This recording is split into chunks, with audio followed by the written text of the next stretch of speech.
राधे राधे साथियों, स्वागत है आप सभी का आपके अपने चैनल रिचार्ज क्रिएटिविटी में। और मैं हूँ रिचा। साथियों, आज हम अपनी किचन के अंदर तरबूज के छिलकों से बहुत ही अच्छी एक मिठाई तैयार करने जा रहे हैं। तरबूज से छिलकों से जो भी बनाई जाती हैं, कई सारी ऐसी रेसिपीज़ हैं जो मैं पहले भी अपलोड कर चुकी हूँ वीडियो। तो बहुत ही हम इसको एक यूजलेस समझते हुए और फेंक देते हैं, लेकिन ये बहुत ही अच्छी चीज़ हमारे लिए होती है और बहुत फ़ायदेमंद भी होती है। तो यहाँ पर आज हम एक बहुत ही अच्छी सी मिठाई तैयार करेंगे, वो भी घर पे, जो कि हम मार्केट से खरीद करके लेकर के आते हैं। ठीक उसी तरीके से यहाँ पर मैंने तरबूज के छिलकों को ऊपर से जो इसका ग्रीन पार्ट था, ये जो आप देख रहे हैं, इसको हटा दिया है। और इसके पास यहाँ जो जैसे ये थोड़ा थोड़ा सा रेड वाला हिस्सा रह गया था, तो इसको भी मैंने हटा दिया है। और दूसरी तरफ मैंने गैस के ऊपर पानी गर्म करने के लिए रखा हुआ है, आपको दिखा देती हूँ। यहाँ ये पानी उबल चुका है इसका, और ये मैंने 4 ग्लास पानी रखा है इसके अंदर। पानी अच्छे से रखा है इसलिए ताकि अच्छे से ये उबल सके। इस उबलते हुए पानी में हम ये सारे पीसेस जो हैं डाल देंगे और इसको तब तक उबालेंगे जब तक ये अच्छे से उबल ना जाए, सॉफ्ट ना हो जाए। बहुत ज़्यादा सॉफ्ट भी नहीं करना है कि ये टूट जाए, लेकिन हमें सॉफ्ट करना है इतना कि ये ट्रांसपेरेंट हो जाए। तो यहाँ इन सबको हम उबलने के लिए छोड़ देते हैं लगभग 10 मिनट तक के लिए। फिर उसके बाद चेक कर लेते हैं, तो इसे ढक देते हैं और 10 मिनट बाद फिर से देखते हैं। जब तक तरबूज के छिलके उबलते हैं तब तक मैं इसके अंदर जो भरावन बनानी है वो बता देती हूँ। मैंने यहाँ पर ये आधा कप मलाई ली है जो बिल्कुल घर की फ्रेश है। उसके अलावा थोड़ी सी मैंने यहाँ पर इलायची ली है, 3-4 इलायची का पाउडर है। और ये थोड़ी सी मैंने केसर ली है। केसर बिल्कुल ऑप्शनल है, अगर आपके पास है तो आप डाल सकते हैं, नहीं है तो इसको अवॉइड कर सकते हैं। इससे फ्लेवर और रंगत दोनों ही अच्छी आती है, इसलिए मैंने इसको लिया है। और साथ में यहाँ पर आप पिसी चीनी या बूरा कुछ भी ले सकते हैं। तो ये मैंने 3 चम्मच ली है।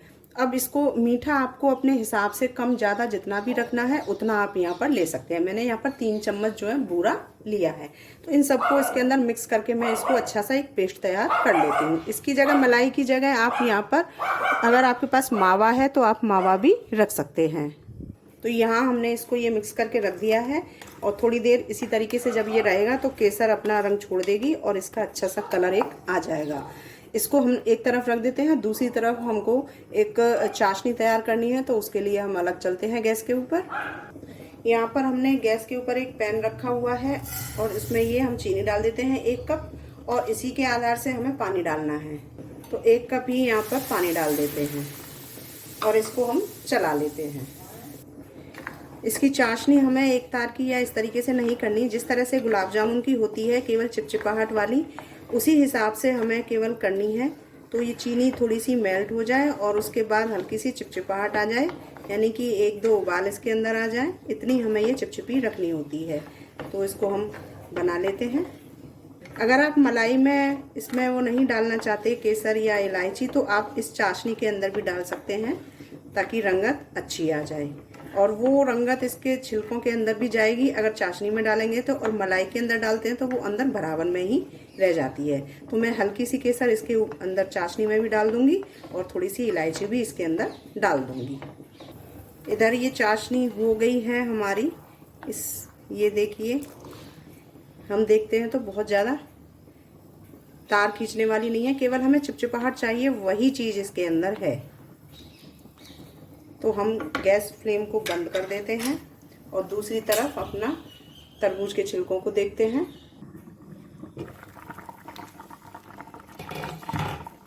तो ये भी यहाँ पर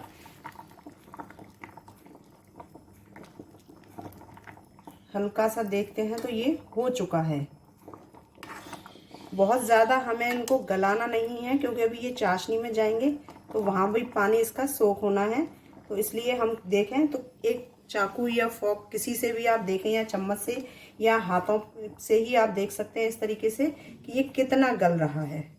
तो ये इतना हो चुका है, हम यानी कि 75 हमारा ये हो चुका है, इतना हमें चाहिए। तो हम गैस फ्लेम इसका भी बंद कर देते हैं और दूसरी तरफ हम इसको एक प्लेट पर फैला लेते हैं ताकि ये हल्के से पहले ठंडे हो जाए, तब चाशनी में इसमें डालेंगे, क्योंकि इसके अंदर अभी पानी है तो वो पानी हल्का सा सूख जाए, बहुत हल्का सा, तब उसके बाद हम चाशनी में इसको डालते हैं। तो इस तरीके से ये हमने कढ़ाई में से निकालने के बाद हल्का सा इनको छोड़ दिया है और इसको हम ज़्यादा नहीं 7-8 मिनट के लिए या तो पंखे की हवा में रख दें और या फिर ऐसे ही इसको सूखने दें ताकि इसका हल्का सा पानी जो है वो हट जाए, सूख जाए। फिर चाशनी में इसको डालते हैं। तो यहाँ ये इसको 7-8 मिनट हो चुके हैं। अब मैं चाशनी में इनको डाल देती हूँ। चाशनी में हम इसको डाल देते हैं। एक चीज़ मैं आपको और दिखा देती हूँ, जैसे ज़्यादा गल जाता है कोई तो इस तरीके से ये टूट जाता है। तो टूट जाते हैं कोई बात नहीं, इसको आप अलग करके इसमें रख सकते हैं। इस तरीके से ये सभी पीसेस हमें डाल देने हैं।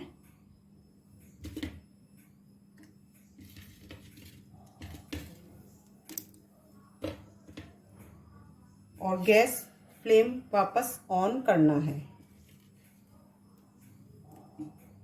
इस तरीके से। गैस मैंने ऑन कर दी है और इनको थोड़ी देर के लिए इसी तरीके से हमें उबलने देना है, यानी कि ये सारी चाशनी जो है इनके अंदर एब्जॉर्ब हो जानी चाहिए। तब तक हम इसको इसी तरीके से चलाते रहेंगे।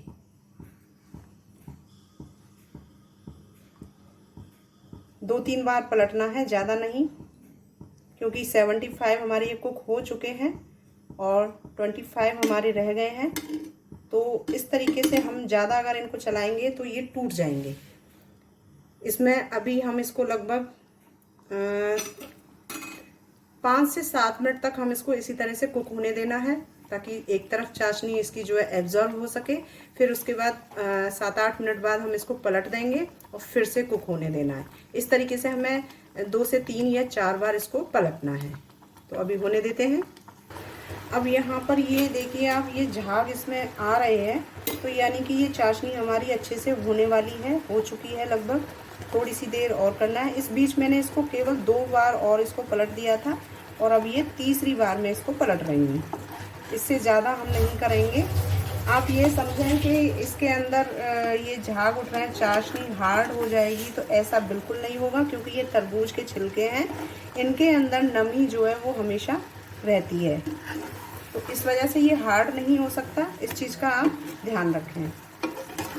और कलर भी इसका बहुत अच्छा आ चुका है और ये हमने अब तीसरी बार पलट दिए हैं। अब इसको पलटना नहीं है, केवल इस तरीके से बीच बीच में हिला देना है ताकि थोड़ी सी जो चाशनी है वो और भी इसकी सूख जाए। और लगभग इसे अभी मैं 3-4 मिनट के लिए और इसके अंदर छोड़ूंगी और फिर बाकी निकाल लूँगी।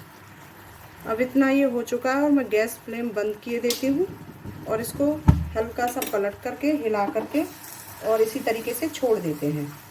और प्लेट में इसको हल्का ठंडा होने के बाद हम निकाल लेते हैं। थाली को हम ग्रीस कर लेते हैं अच्छे से ताकि चाशनी इसके ऊपर चिपके नहीं। तो यहाँ हम रूम टेम्परेचर पर इसको लाने के लिए ठंडा करते हैं और ये फैला दिए। कुछ छोटे पीसेज इसके रखे हुए हैं, इनको भी मैं अलग बताऊंगी और इसका अलग बताऊंगी। आप ये देख रहे थे इसका साइज़ जो है काफ़ी मोटा था, जो अब चीनी एब्जॉर्ब हो चुकी है, उबल चुके हैं, तो ये थोड़े पतले भी हो गए हैं। और कलर भी इसका केसर की वजह से बहुत ही अच्छा आया है। हम इसको पहले ठंडा होने देते हैं और फिर आपको बताते हैं। तो ये अब ठंडे हो चुके हैं। अब हमें करना क्या है, इनको एक एक प्लेट में रखना है। जैसे ये है, अब इसके हमें 2 पीस करने हैं। ये बड़ा है तो हमें इसके 2 पीस करने हैं इस तरीके से। तो सभी का जितने भी हमारे ये बड़े साइज़ के हैं उन सब के हमें ये इस तरीके से 2-2 पीस करके अलग रखने हैं। तो यहाँ हमने इसके छोटे छोटे पीस कर लिए हैं। कुछ ज़्यादा बड़े नहीं थे इसलिए हमने उनको नहीं कट किया है, बाकी छोटे छोटे रखे हैं। कुछ हमारे पहले से जैसे अलग रखे हुए थे छोटे छोटे पीसेस, उनको ऐसे रहने दिया है, उनका भी मैं आपको और बता दूंगी।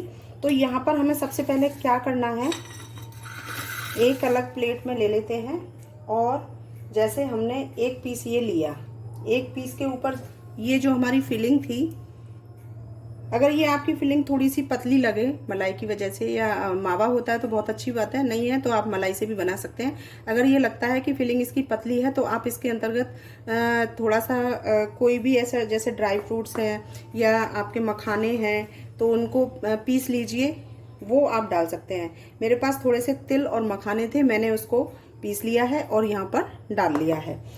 हल्की सी एक छोटी सी बहुत ही पतली सी इसकी एक लेयर हमें करनी है, इस तरीके से।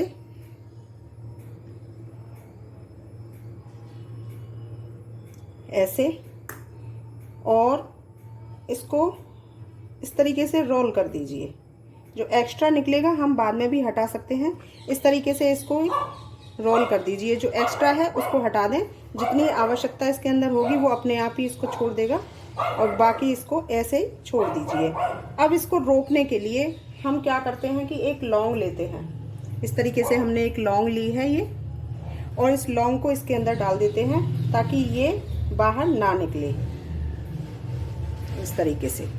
इसी तरीके से दूसरा लेते हैं और उसके अंदर भी हम डाल देते हैं। पतली सी लेयर डालनी है हमें, और फिर से ऐसे हम इसी तरीके से रोल करते हैं, और जितना इसके अंदर रहना है बाकी का निकल जाएगा बाहर, तो उसको हम हटा देंगे और फिर से एक लौंग लगा देंगे। तो इसी तरीके से सारे भर लेने हैं हमें। फिर से लगा लेते हैं। तो लीजिए, ये हमारी तरबूज के छिलके की मिठाई बिल्कुल तैयार है। और ये थोड़ा सा हमारी भरावन जो बची है, इसमें तरबूज का सीज़न है, तरबूज अभी बहुत सारे आएंगे, तो जब जैसे आएंगे मैं इसको बनाती जाऊंगी और ये भी हमारी ख़त्म हो जाएगी। बाकी की ये देखिए कितनी अच्छी देखने में भी लग रही है, इसका स्वाद उससे भी दुगना है। और कोई भी ऐसी चीज़ नहीं है जो हम बाहर से लेकर के आए हैं। बस एक केसर होती है, तो केसर जो है अगर आपके पास है तो आप डाल सकते हैं, नहीं है तो कोई ज़रूरत नहीं है उसे डालने की, आप ऐसे भी इसको बना सकते हैं। मैंने इसका जो नाम रखा है वो नाम रखा है इसका तरबूज के छिलके का क्रीम रोल। और आपको अगर कोई नाम अच्छा लगता है जो आपके दिमाग में आ रहा है तो वो आप मुझसे शेयर कर सकते हैं। कैसी लगी रेसिपी आप मुझे बताइएगा ज़रूर कमेंट करके, और मेरे चैनल से आप जुड़े रहिएगा, और जो भी आपके अपने अनुभव हैं वो मुझसे शेयर कीजिएगा।